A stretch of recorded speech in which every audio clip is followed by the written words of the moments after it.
Hello guys, good evening সবাইকে। যেমন কিছু কিছু মানুষ আছে যারা জন্মেও শোধরাবে না, তারা একেবারে যেই কি সেই থাকবে, পুরো বাঁকা, যেই বাঁকা সেই বাঁকা। তো তারা যখন বিপদে পড়বে, তোমার কাছে এলো, কান্নাকাটি করলো, তুমি কোনো উপদেশ দিলে বা পথ বলে দিলে, তো তার উচিত কি সেই পথটা অনুসরণ করা বা দেখা যে হ্যাঁ এটা করি তো ঠিক হয় কিনা দেখি। তা না করে তুমি যেটা বলেছো তার উল্টো করবে, এবং তারপরে যখন আবার বিপদে পড়বে আবার এসে তোমার কাছে সেই একই বিষয়ে কান্নাকাটি করবে। তখন তো তার সঙ্গে কথা বলতে ইচ্ছে করে না আমার, আর বলিও না।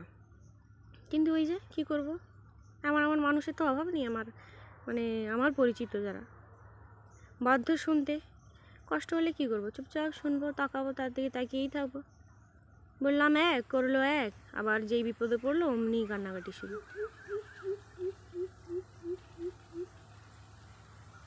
তা আমার উপদেশ যদি নাই নিবে, তাহলে আমার কাছে আসার কী প্রয়োজন, বলার কী প্রয়োজন? আমার এই হয়েছে ওই হয়েছে, আমি শোনার পর ভাবলাম যে হ্যাঁ ঠিক আছে, কোনো সমস্যা হয়েছে তো এটা করা উচিত। যদি আমার হতো তাহলে আমি এটা করতাম, বললাম তুই এটা কর, সেটা নেওয়ার বদলে না, সেটা নেওয়ার বদলে অন্য কিছুই করে বসে, আবার যেই কি সেই বিপদে পড়ে।